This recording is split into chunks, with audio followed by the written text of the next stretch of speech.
Welcome to Sasi media. So இன்னைக்கு ஃபுல்லாகவே பார்த்தீங்க அப்படின்னா பார்வதி ப்ளஸ் வாட்டர்மிலன், ஆதிரை, கனி, எஃப்ஜே இவங்களுடைய ஆட்டம் தான் இன்னைக்கு கேமில் இருக்க போது. அது நல்லாவே தெரிஞ்சிருச்சு. ஆனால் இன்னைக்கு சண்டைகள் நிறையா போனாலும் எஃப்ஜே ஒரு வேலையை பார்த்து விட்டான். சண்டை நடக்கும்போது இந்த பக்கம் பார்த்தீங்கன்னா ஆதிரை பிடிச்சி கட்டி பிடிச்சி உருண்டு அது ஒரு தனி இதாக போயிட்டு இருக்கு. ஏன்டா அங்கே எவ்வளோ பெரிய பஞ்சாயத்து போயிட்டு இருக்கு, இங்கே நீங்கள் ரெண்டு பேரும் இந்த மாதிரியான கேம் விளாண்டுக்கிட்டு இருக்கீங்களாடா அப்படின்னு தான் நினைக்க தோணுச்சு. சரி, இது எல்லாத்தையும் ஒன்றா பார்த்துட்டு அப்படியே ஓட்டிங்கும் பார்த்து முடிச்சிடலாம் அப்படிங்கிறது தான். பிக் பாஸை பொறுத்த வரைக்கும் இன்னைக்கு கொஞ்சம் ஆட்டம் சூடு பிடிச்சிருக்குன்னு சொல்லலாம். இந்த வாரம் கடந்த வாரம் ஓரளவுக்கு அந்த டாஸ்க்கை மொக்கையை விளாண்டு முடிச்சு விட்டானுங்க. பட் இன்னைக்கு டாஸ்க்கு வெளியிலேயே நிறைய விஷயங்கள் நடந்தது. ஃபர்ஸ்ட் எடுத்தோடனே பிக் பாஸ் என்ன சொல்லிட்டாரு அப்படின்னா, ஒவ்வொருத்தங்களையா கூப்பிட்டு என்கொயரி மாதிரி போட்டாரு.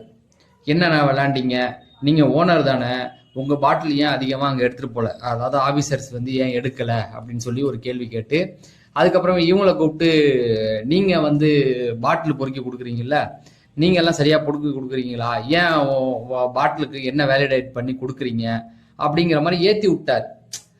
அதாவது அப்போ நீங்கள் அவங்க வந்து உங்கள் பாட்டிலை செலக்ட் பண்ணல ஜூஸ் பாட்டில், அப்போ நீங்கள் ஒழுங்காக தயாரிக்கலன்னு தானே அர்த்தம் அப்படின்ட்டு. அப்புறமேட்டுக்கு இவங்களை கூப்பிட்டு நீங்கள் எந்த அடிப்படையில் இதெல்லாம் பண்ணுறீங்க அப்படின்னு சொல்லி கேட்டார்.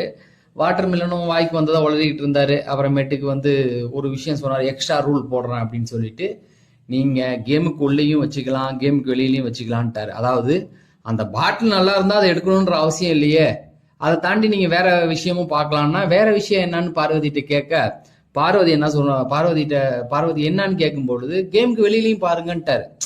எப்படி தயாரிக்கிறாங்க, உங்களை எப்படி வரவேற்கிறாங்க அப்படியும் பாருங்கன்னாங்க. அதாவது அவருடைய என்ன என்னன்னா, நீ வந்து பிரச்சனை பண்ணு, அதுக்கு காரணம் நிறைய தேடிக்கோ,